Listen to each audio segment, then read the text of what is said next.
지금 전 세계에 가장 큰 관심을 받는 한 인물이 있습니다. 아주 뛰어난 엔지니어이면서 거의 위대하다고 표현할 수 있는 경영자이죠.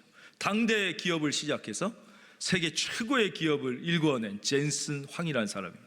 얼마 전에 이분이 한국에 와가지고 우리나라의 삼성그룹의 회장, 현대자동차그룹의 회장과 함께 어디서 치킨을 먹고 한잔 했는데 엄청난 화제가 된 거예요. 그렇죠? 이분 대단한 사람입니다. 이분은 타이완에서 태어났어요. 그래서 이제 10살 때 그렇게 여유가 없는 집안에서 태어난 거예요. 그래서 이제 힘들게 미국으로 이민 가서 산 분이죠. 그래서 1990년대 중반에 그 기업을 창업해가지고 지금 전 세계 아마 시가총액 1위일 겁니다. 최고의 큰 회사를 만들어냈는데 그게 중요한 게 아니라 이 미래는 AI가 이끄는 시대인데 이 AI를 하기 위해서는 반드시 GPU라는 게 필요해요. 이게 제일 중요한 두뇌인데 이거를 독점적으로 생산해낼 수 있는 그 능력과 생산력을 전 세계에 여기가 거의 홀로 가지고 있는 홀로.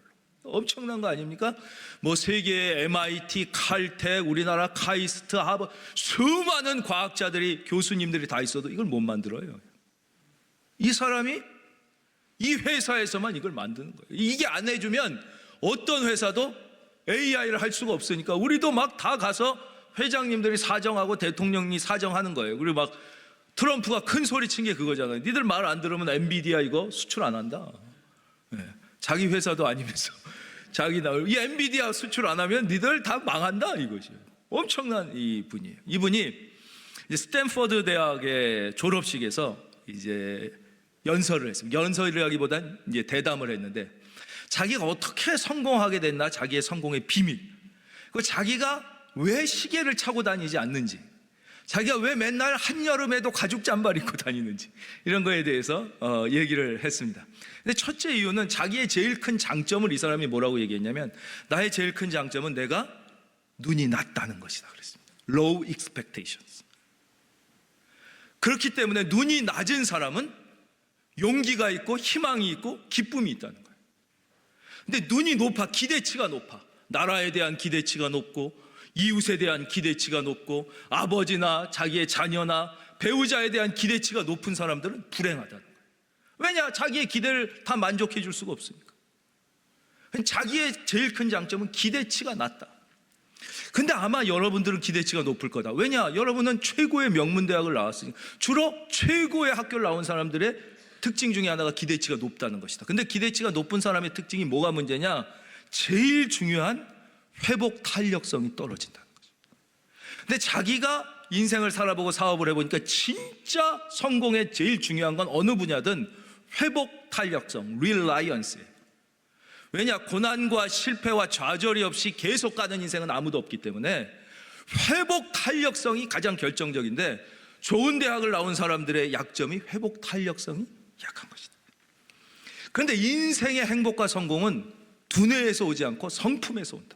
자기가 보니까 머리가 좋다고 행복하거나 성공하는 게 아니라 캐릭터, 성품이 좋아야 되는데 성품은 학교에서 배울 수가 없다.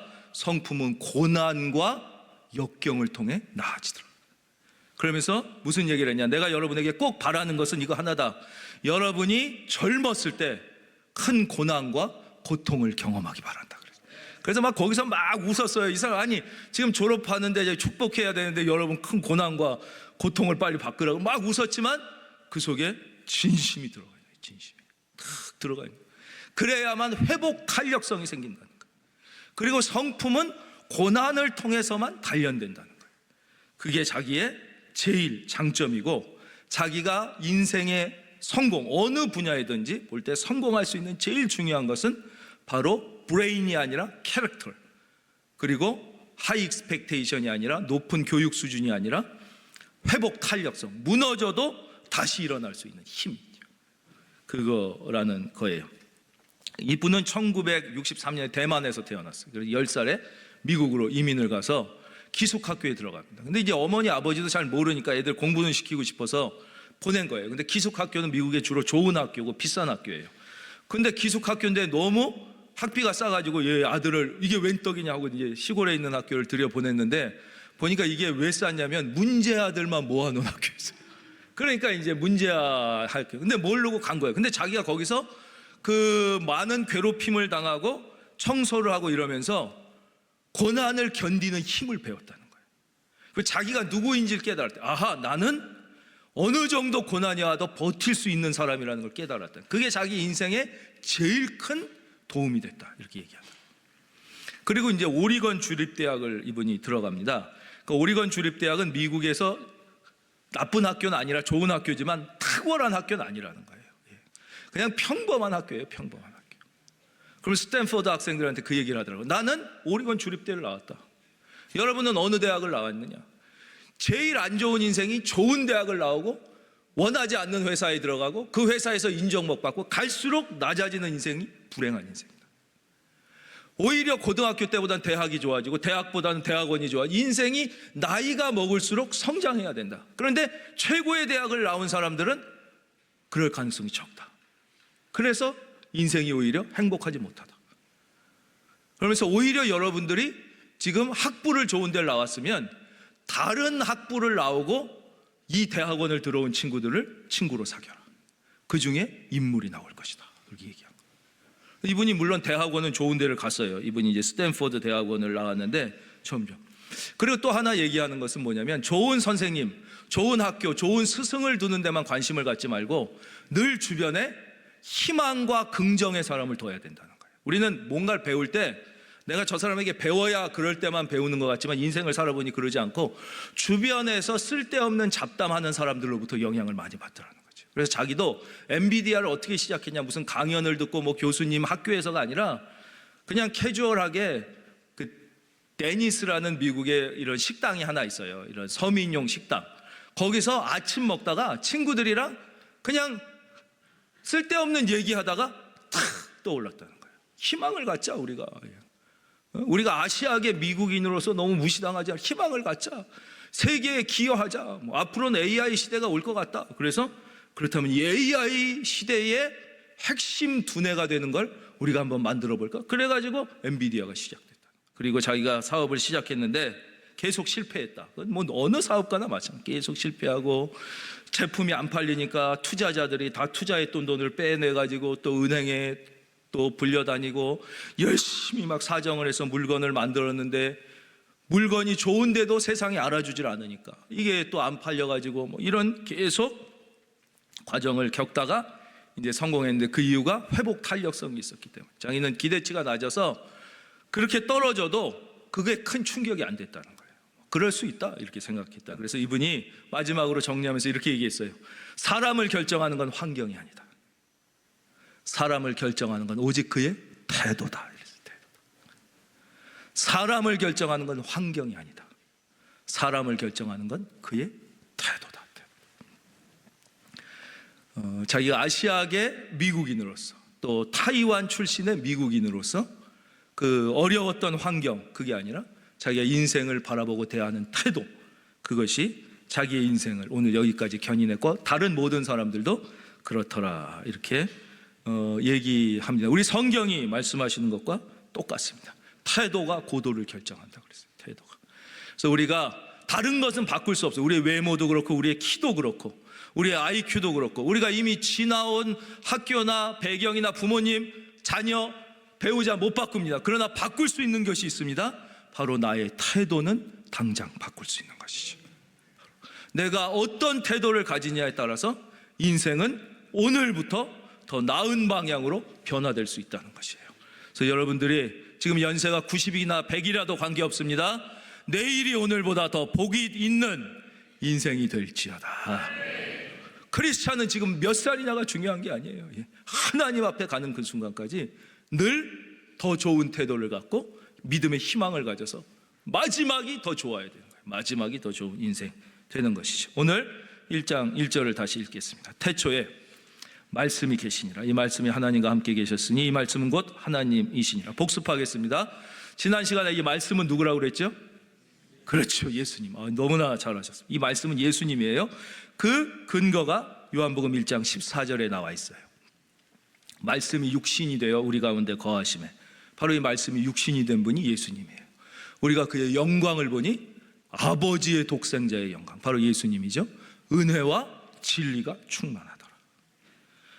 그래서 바로 말씀은 곧 예수님이라는 거예요. 그래서 이 말씀 1장 1절이 잘 이해가 되지 않는 분들은 이 말씀 자리에 예수님이라고 넣어서 읽으면 이 말씀이 훨씬 더 쉽게 우리에게 착 이해가 됩니다. 1장 1절 화면 보겠습니다. 자, 이제 뜻을 생각하시면서 굳이 크게 읽지 않아도 되니까 말씀이 자리에 예수님이 이렇게 바꾸시기만 하면 되는 거예요. 그래서 1절을 한번 저랑 같이 시작. 태초에 예수님이 계시니라. 이 예수님이 하나님과 함께 계셨으니 이 예수님은 곧 하나님이시니라 그랬습니다. 그래서 세상에 뭐 어떤 모든 관심이 인간 예수, 역사적 예수에 있어도 그거는 성경이 주목하는 바가 아니라고 그랬어요. 그분이 얼마나 위대한 사상을 가졌던, 얼마나 고매한 삶을 살았던, 얼마나 아름다운 행위를 했던 인간 예수의 구원이 있는 게 아니에요. 성경은 오직 그분이 하나님이시라는 거예요. 하나님만이 인간을 구원할 수 있는 거예요. 인간은 그가 아무리 위대하고 고결한 삶과 사상을, 인간은 인간을 구원할 수 없어요. 그래서 결국 구원은 뭐라고 말씀드렸죠? 인간 예수냐 하나님 예수냐의 싸움이라고 그랬어요. 그래서 나의 영혼이 예수 그리스도가 하나님이심을 받아들이면 구원이 그 인생에 임하게 되는 것이지. 나 이거 못 믿겠다. 나는 역사적 예수, 위대한 인간, 위대한 가르침을, 이러면 뭐 삶은 좀 나아질 수 있겠죠. 훌륭한 걸 배우고. 그러나 거기에는 구원은 없는 거예요. 그건 마치 다른 위대한 공자나 위대한 부처나 위대한 소크라테스나 플라톤을 따라가는 것과 똑같은 것이죠. 그러니까 거기에는 구원이 존재하지 않는 것이죠. 그래서 말씀이 인격이신 예수님이기 때문에 2절부터 보면 그가 이렇게 됩니다. 벌써 말씀을 인격으로 예수님으로 벌써 표현하잖아요. 그가 태초에 하나님과 함께 계셨고. 그래서 이제 2절부터 4절은 잘 와닿지 않는다 그러실 땐 이 그를 예수님으로 바꾸면 2, 3, 4절이 우리에게 아주 쉽고 이해가 잘 됩니다. 제가 읽어드릴게요. 예수님이 태초에 하나님과 함께 계셨고 만물이 예수님으로 말미암아 지은 바 되었으니 지은 것이 하나도 예수님이 없이는 된 것이 없느니라. 4절 예수님 안에 시작. 예수님 안에 생명이 있었으니 이 생명은 사람들의 빛이라 그랬습니다. 우리가 왜 믿음이 약하냐? 믿음이 뜨거워지고 분명해지지 않냐? 말씀드렸죠. 왜? 하나님을 막연하게 생각해서. 하나님이 산신령인가? 아니면 무슨 구름인가? 아니면 야야 뭐 소리인가? 뭐 영이라고 그러는데 왜? 우리는 육체를 갖고 사니까 이게 막연하게 느껴져요. 하나님은 실체신데 내가 실체를 사랑하는 거예요. 하나님이 여러분을 사랑하는 거예요. 여러분 실체를. 어떤 인간이라는 개념을 사랑하는 게 아니라. 이교도 호적에 들어있는 개념이 있어요. 1900 몇 년에 태어났다, 어디서 태어났다, 이력서에 있는. 그러나 그게 이교가 아니에요. 저의 실체는 지금 여기 있어요. 어제가 다르고 오늘이 다른 거예요. 10년 전이 다르고 지금이 다른 실체예요. 실체. 하나님은 실체신 거예요.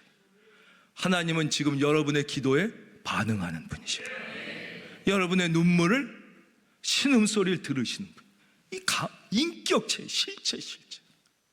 근데 우리가 이게 안 되기 때문에 바로 하나님은 예수님을 통하여 본인의 실체를 우리에게 보여주시는 거죠. 그래서 빌립이 그런 질문을 하는 거예요. 여러분 인생은요 생각한다고 되지 않습니다. 어떤 문제가 있을 때 고토리 생각한다고 답이 나오지 않습니다. 여러분 생각하지 말고 기도하기를 바랍니다.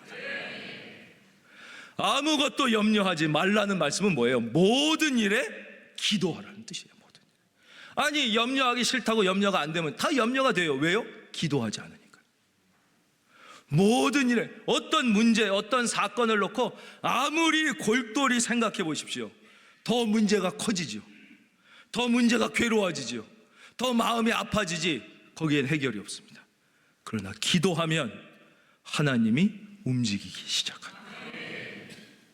생각하고 뭐 해봤자 그건 내가 움직이는 거예요. 기도하면 하나님이 움직이기 시작하죠. 그래서 이스라엘 백성에게도 뭐라고 그래요? 하나님이 여러분을 향하여 갖고 계신 그 놀랍고 위대한 계획이 있어요. 이스라엘에게도 그랬어요. 내가 너희를 회복시키겠다. 너희에게 복을 주겠다. 너희에게 최고가 되게 하겠다. 민족 중에 뛰어나게 하겠다. 그러나 기도해야 해주겠다 그러셨어요. 성경에 분명하게 그렇게 말해요. 내가 너를 위하여 놀라운 축복의 계획을 갖고 있다. 그러나 기도해야, 여러분 염려하지 말고 기도할지어다. 그게 하나님의 자녀인 우리에게 주신 특권이에요. 특권. 그걸 특별히 상한 심령 가운데 있는 분, 지금 위기 가운데 있는 분, 병 가운데 있는 분은 하나님의 마음이 더 거기 가 있으니까 기도하면 하나님이 더 빨리 안아주시고 치유해 주시고 힘을 주시는 거예요. 빌립은 너무 생각을 해가지고 예수님이 그 오병이어 기적도 똑같아요. 5천 명이 2만 명이 못 먹고 있으니까 예수님이 불쌍히 여기셔서 너희가 먹을 것을 주어라. 믿음의 반응이 아니라 어떻게 했어요? 빌립은 머리를 팍 생각했죠. 아니 여기 5천 명이면 200데나리안 최고 3천만 원어치를 사와도 5천 명 2만 명 먹이기가 힘든데 우리가 무슨 돈이 있습니까? 바로 계산이 딱. 거긴 답이 없어요. 거기엔 기적이 없어요. 거기는 주님이 일하실 여지가 없는 거예요. 근데 머리가 나쁜 사람이 있었어요. 바로 안드레. 안드레 머리가 나빠요. 아무것도 없긴 없는데 여기 보리떡 5개와 물고기 2마리가 있습니다. 이걸 뭐라고 그래요? 행동하는 신앙이라고. 여러분 행동하십시오. 믿음을 가지고 움직이십시오. 하나님이 역사하기 시작하는 거죠. 왜 우리가 하나님의 역사를 경험하지 못하느냐? 움직이지 않아요. 행동하지 않는데 하나님의 역사가 나타나지 않는 거예요. 우리가 믿음을 가지고 움직일 때, 안드레가 아무것도, 보통 사람이 올 땐 비웃을 일이지. 야 5천 명인데 그걸 누구 코에 비치나. 여러분, 여러분의 작은 순종이 위대한 기적을 만들어내요. 마찬가지였어요. 빌립은 또 생각을 하니까 예수님 보는 것이 믿는 것이라고 그랬는데 하나님을 좀 보여주십시오 그러잖아요. 그럼 내가 믿겠습니다. 예수님이 뭐라고 그러세요? 나를 본 자는 아버지를 보. 왜냐? 예수님이 하나님의 실체니까. 우리에게 하나님이 누구신가를 보여주시기 위하여 예수님을 보낸 거예요. 그렇지 않으면 하나님을 보여주면 볼 수 있을까요? 못 봐요. 하나님이 영이신데 보여준다, 안 보여주는 게 아니라 우리가 못 보는 거예요. 영의 눈이 열리면 보이지만 못 보는 거예요. 전화를 여기서 걸면 여기서 미국까지 얼굴을 보고 인터넷을 하면 그 어마어마한 광케이블로 이게 왔다 갔다 하는데 보입니까? 보입니까? 안 보이는 거예요. 그리고 우리가 하나님의 일을 할 때 꼭 믿음이 필요한 것은, 만약에 100년 전에 여기서 10시간이 있으면 내가 미국이란 곳에서 다시 나타나겠다 그러면 다 안 믿었을 거라고요. 말 같지도 않은 소리 하지 말라고. 자기가 모른다고 안 되는 게 아니에요. 만약에 50년 전에 여기서 내가 프랑스에 있는 사람이랑 그냥 전화기만 열면 얼굴을 보면서 얘기하는데 공짜다 그래 보십시오. 미친놈 웃기고 있네 다 그랬을 거예요. 자기가 안 된다고 생각한다고 안 되는 게 하나님에게는 불가능이 없으신 거예요. 그래서 하나님은 우리에게 믿음을 요구하시는 거예요. 믿음을. 왜냐, 우리의 머리로는 50년 전에 그 얘기만 했어도, 아니 100년 전에 사람을 달에 보낸다고 그래 보십시오. 거기에 토끼가 살고 있는데 뭔 소리냐, 정신 나간 놈 다 이랬을 거예요. 그러나 지금은 그게 너무나 당연한 것이죠. 우리 하나님은 말씀으로 우주를 창조하신 분인 것이죠. 그래서 불가능이 없으신데 우리가 자꾸 내 기준으로 생각해가지고 불가능하다고 하나님을 자꾸 제한하는 것이죠. 이게 말도 안 되네, 그게 어떻게 되니. 그래서 자꾸 논리로, 내 경험으로 하니까 하나님의 기적과 능력을 경험하지 못해요. 여러분, 믿음으로 사는 자는 하늘 위로 받겠네. 오직 의인은 믿음으로 말미암아 살리라. 그래서 하나님은 우리에게 믿음을 요구하신다. 바로 이 예수님은 말씀이시고, 말씀인 예수님은 바로 생명이세요. 4절 보겠습니다. 그 안에 생명이 있었으니, 예수님 안에 생명이 있었다. 그런데 이 생명은 또 뭐예요? 사람들의 빛이라, 이렇게 됐어요. 그럼 우리가 여기서 쉽게 산수를 하겠습니다. 예수님은 이퀄 말씀, 말씀은 이퀄 생명, 생명은 이퀄 빛. 이게 똑같은 거라는 거예요. 그래서 성경을 보면, 특별히 요한복음을 보면 특별한 게 아니라 예수님이 그 얘기를 계속하세요. 뭐라고 그래요? 나는 길이요 진리요 생명이니. 길과 진리가 뭐예요? 도 아니에요? 도. 말씀, 길. 진리, 말씀. 나는 말씀이란 뜻이에요. 나는 생명이다. 나는 세상의 빛이다. 그래서 계속 요한복음 보면 그 말씀이 나오는 거예요. 예수님이 이 앞에 있는 얘기가 이제 사건으로 나오니까 그건 이해가 되고, 처음에는 이 개념으로 크게 설명하니까 우리가 좀 어렵게 느끼는데 이게 어려운 게 아닙니다. 그냥 바로, 그래서 우리는 말씀을 통하여 예수님을 만나고, 그렇게 예수님을 만나면 어떻게 돼요? 우리 안에 생명이 들어오는 거예요. 여러분 안에 생명이 있음을 믿어야 돼요. 아니, 생명이야 다 있지. 아니에요. 예수님을 못 만난 자는 생명이 없어요. 예수님 안에만 생명이 있다니까요. 그래서 하나님이 아담과 하와에게 선악과를 먹으면 뭘 정령 죽으리라 그랬어요. 안 죽었는데 그게 안 죽은 거예요, 죽은 거지. 여기 꽃이 있어요. 뿌리를 잘랐어. 죽은 거예요, 안 죽은 거예요? 이 죽은 거예요. 살아있는 것처럼 보일 뿐이에요. 화분에 꽂아, 그럼 한 일주일 삽니다. 그러나 원래 살아있다는 건 뭐예요? 장미가 뿌리가 있으면 시들고 진 다음에 다음에 꽃이 또 펴야 돼요. 다음에 꽃이 또 피고 또 피는 게 이게 살아있는 거예요. 이건 뿌리가 잘려서, 인간은 장미보다는 훨씬 강력한 존재니까 한 70에서 80년 살아있는 것처럼 보이는 거예요. 그러나 늙어 죽으면 없어지는 거예요. 생명은 그렇지 않아요. 생명은 영원히 사는 것입니다. 근데 좀 한번 생각을 해보세요. 정말 2000년 역사가 그랬나? 아니에요. 예수님을 믿지만 억울한 일을 당하고, 예수님을 믿지만 핍박을 당하고, 예수님을 믿지만 온갖 고통 가운데 비참하게 죽어간 분들도 많고, 너무 힘들게 살다가 이 세상을 끝낸 분들도 있단 말이에요. 그러면 하나님이 그걸 다 보셨을 텐데 좀 이걸 개정 증보판을 내주셔야 되지 않겠습니까? 맞잖아요. 살아계신 하나님이라면. 그래, 그게 원칙이나 상황에 따라 다를 수 있고 인생과 시대에 따라 다를 수 있다. 그리고 개정 증보판을 내셔야 되는데 전혀 안 그러시다는 거예요. 1.1획도 변함이 없이 그대로 범사에 감사하라. 왜 그렇습니까? 그것은 우리의 감사의 근원은 환경이 아니라 예수 그리스도 그분이시기 때문에, 예수님이기 때문에. 그래서 우리가 지금은 이걸 바꿨지만 추수감사절에 골로새서 3장 17절, 그를 힘입어, 거기 그가 예수님을 힘입어 하나님께 감사하라.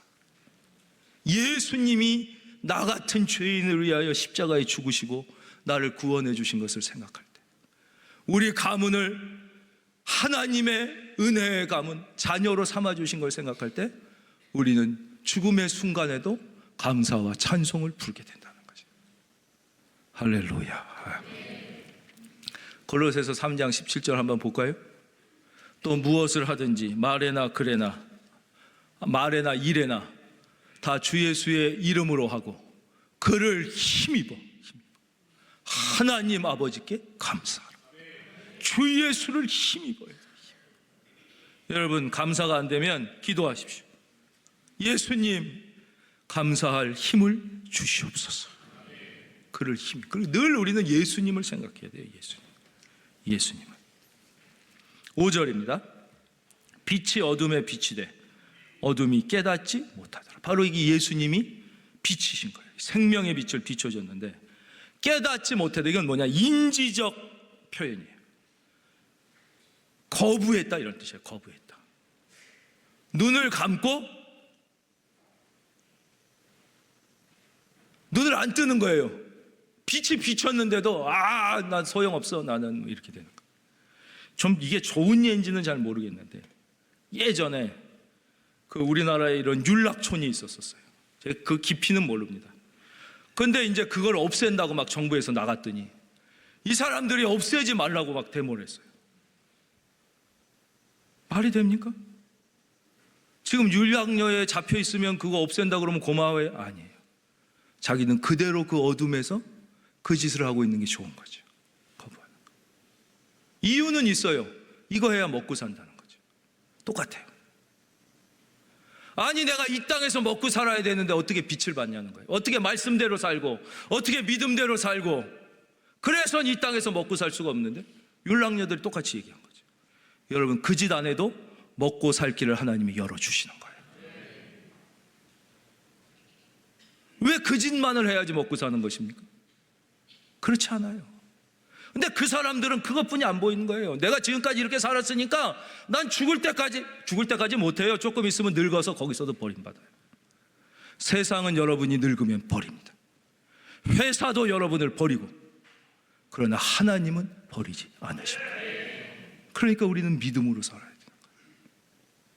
근데 우리는 이거 붙잡고 사는 거, 이거 하면은 산다고 착각하는 것이죠. 왜 그래요? 어둠의 영 때문에 그런 거예요. 어둠의 영. 어둠이 실체예요. 예수님이 실체예요. 영이 실체이듯 동시에 어둠도 실체라는 사실을 우리는 반드시 깨달아야 돼요. 사탄이 실체고, 악한 영이 실체고, 귀신이 실체인 것이. 그래서 우리가 예수 믿고 산다는 것은 뭐예요? 이 악한 실체와 싸우는 거예요. 우리의 싸움은 혈과 육에다. 우리가 잘 아는 전신갑주 말씀이 있어요. 에베소서 6장. 우리 그 말씀을 한번 찾아보겠습니다. 정말인지 아니면 그냥 말이 그런 건지, 성경에서 어둠의 실체에 대해서 뭐라고 말씀하십니까? 316페이지인데 시간이 없으니까 앞을 봐주시면 제가 읽어드릴게요. 끝으로 너희가 주 안에서와 그 힘의 능력으로 강건하여지고, 앞을 봐주시기 바랍니다. 마귀의 간계를 능히 대적하기 위하여 하나님의 전신갑주를 입으라. 우리의 씨름은 혈과 육을 상대하는 것이 아니요 통치자들과 권세들과 이 어둠의 세상 주관자들과 하늘에 있는 악의 영들을 상대함이라. 분명하게 말씀하시는 거예요. 요한계시록, 많지만 몇 군데만 찾아보겠습니다. 요한계시록 찾아보겠습니다. 12장 9절, 이것도 화면 보겠습니다. 큰 용이 내었고 쫓기니 예뱀, 바로 창세기에 나온 사탄의 형, 곧 마귀라고도 하고 사탄이라고도 하며 온 천하를 꾀는 자라고 그랬어요.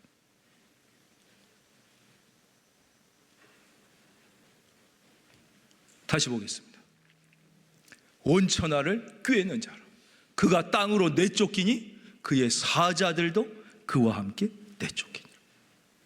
이 세상에 악한 영과 그의 졸개 귀신들이 가득 차 있는 거예요.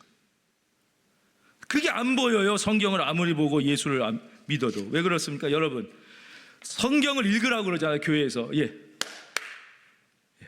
성경을 읽으라고 그러잖아요. 근데 성경을 읽으면 무슨 뜻인지 아시겠어요? 솔직히 잘 몰라요. 읽어도 무슨 말인지 몰라요. 재미가 없어요.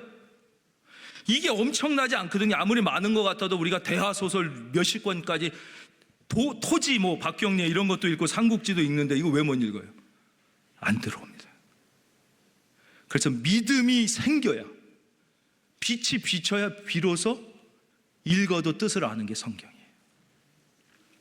그래서 믿음은 읽음에서 나는 게 아니라 뭐예요? 믿음은 들음에서 난다고. 성경 분명하게 말씀합니다. 믿음은 들음에서 나며 들음은 예수 그리스도의 말씀으로 말미암았다. 여러분, 이 시간 들어야 믿음이 생기는 거예요. 안 들으면 안 돼요. 읽어. 처음에 성경을 읽으면 뭐가 보입니까? 저는 처음에 성경을 읽으니까 너무 멋있어. 왼뺨을 때리거든 오른뺨을 돌려. 이렇게 멋있는 말씀이 없어요. 누가 너에게 속옷을 달라고 위협하면 겉옷까지 내어줘. 성경을 읽으면요, 윤리와 도덕이 들어옵니다. 처음에는 지성인들이 성경을 읽으면 성령의 빛이 비추지 않는 상태에서는 그런 것만 들어요. 이야, 너무 멋있어요. 그게 넘어가면 그 다음엔 위대한 철학이 들어옵니다. 태초의 말씀이 계시니라. 요한복음 1장 1절에서 5절이 가장 위대한 3단 논법의 근거가 되거든요. 논리학이 들어옵니다. 이야, 플라톤, 소크라테스랑 비교할 수 없는 위대한 철학이 이 속에 들어있습니다. 그게 막 느껴져요. 그것만 보이는 거예요. 그것만. 그러다가 그 다음에 계속 읽기 시작하면은 뭐가 들어옵니까? 말이 안 되는 것만 보이기 시작합니다. 말이 안 되는데, 이거 앞뒤가 말이 안 되는데, 이 무슨 말이 안 되는데, 성경을 보면 나에게만 말이 안 되는 게 아니에요. 다 성경 읽으면 은혜가 안 받았는데, 성령이 안 왔는데 읽으면 다 말이 안 되는 것만 들어옵니다. 말이 안 되는 거야.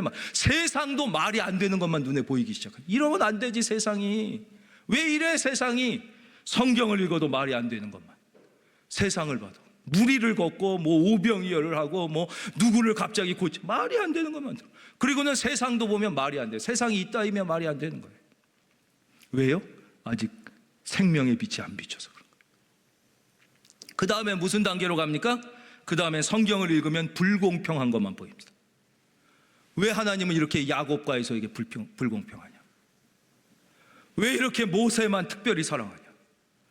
왜 요셉의 잘못은 이러고 이것만 계속 성경을 보면 예수님이 왜 유다에게는 저렇게 불공평했냐? 계속 불공평한 것만 보여요, 성경이. 여러분만 그런 게 아니에요. 생명의 빛이 안 비치면 다 그렇게 보이는 거예요. 그리고 세상도 불공평한 것만 보여요. 세상이 불공평하다. 내 인생이 이러면 안 되는데 불공평하다. 세상이 불공평한 거. 여러분 지금 그러십니까? 아직 나에게 은혜가, 생명이 빛이 안 들어온 거예요. 성경은 인간의 책이 아니에요. 그 불공평한 게 계속 보이는 거예요.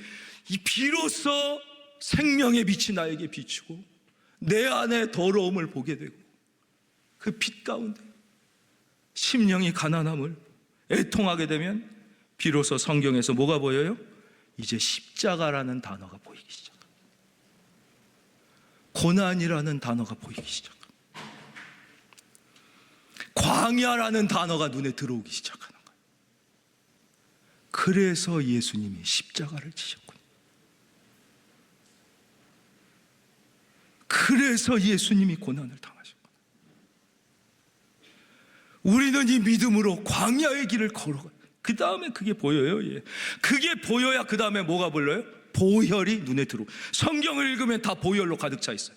찬송도 보면 오늘 우리가 보혈 찬송 불렀는데 은혜 받기 전에는 보혈이 들어오지 않습니다. 은혜 받고 부르면 보혈이란 단어가 나올 때마다 눈물이 쏟아지는 거예요. 가슴이 쩌릿쩌릿해지는 거예요. 왜냐? 그 보혈은 나를 살리는 생명의 능력이기 때문에 나의 문제를 해결하는 거예요.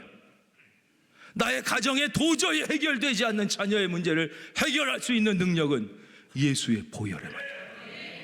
그전엔 보혈 불러도 웬 피가 이렇게 많나? 내가 그 피를 별로 감동이 안 돼요. 6월절 그 양의 피를, 아니 왜 피를 볼 때 넘어가?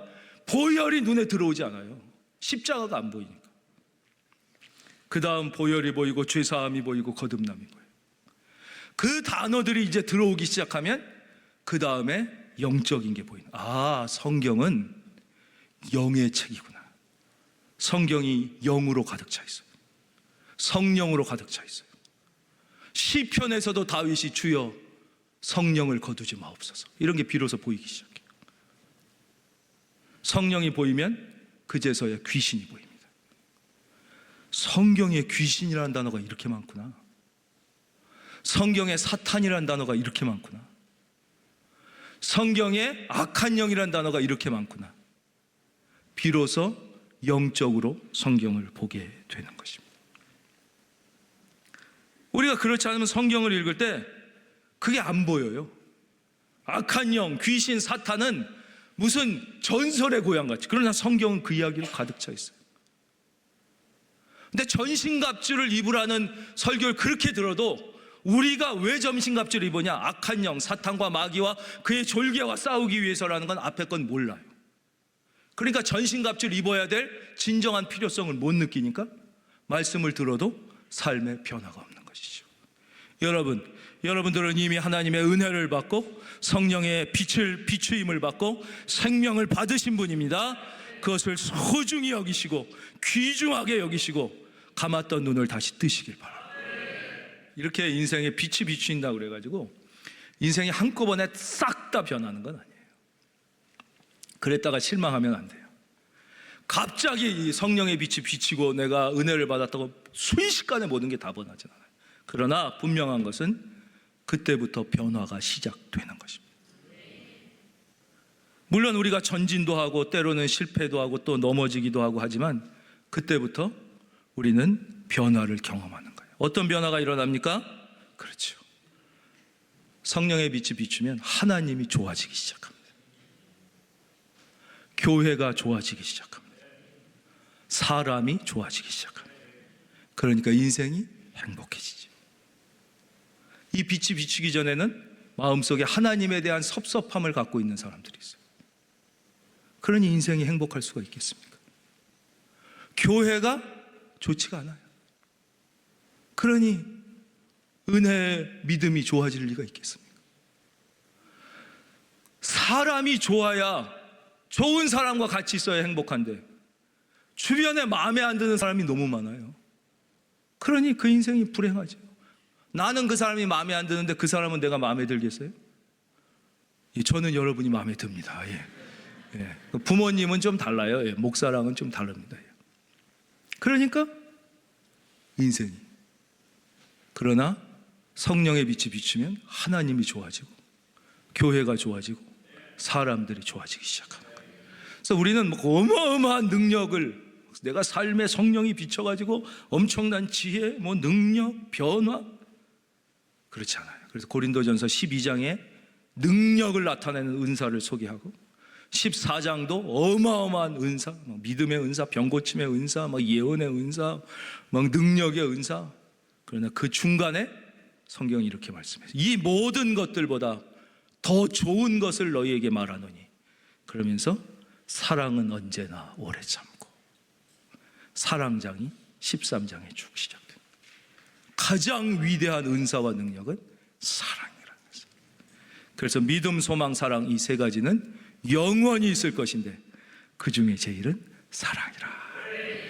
그래서 하나님이 사랑하라고 그런 거예요. 왜 하나님 사랑하고 이웃 사랑하라고 그랬어요? 그래야 네가 행복해지니까. 하나님을 사랑하고 이웃을 사랑하면 내가 행복해지니까. 하나님을 안 사랑하고 이웃이 안 좋은데, 사람이 안 좋은데 내가 행복할 수가 있겠나요? 그래서 모든 율법과 계명의 완성은 사랑이다. 여러분, 생명의 빛이 여러분 안에 비춰지는 놀라운 특권을 받은 사랑하는 여러분, 그 빛을 다시 한번 감사하고 그 빛의 은혜를 소중히 여기고 하나님을 더 좋아하며 살 수 있게 되시기를 주의 이름으로 축원합니다.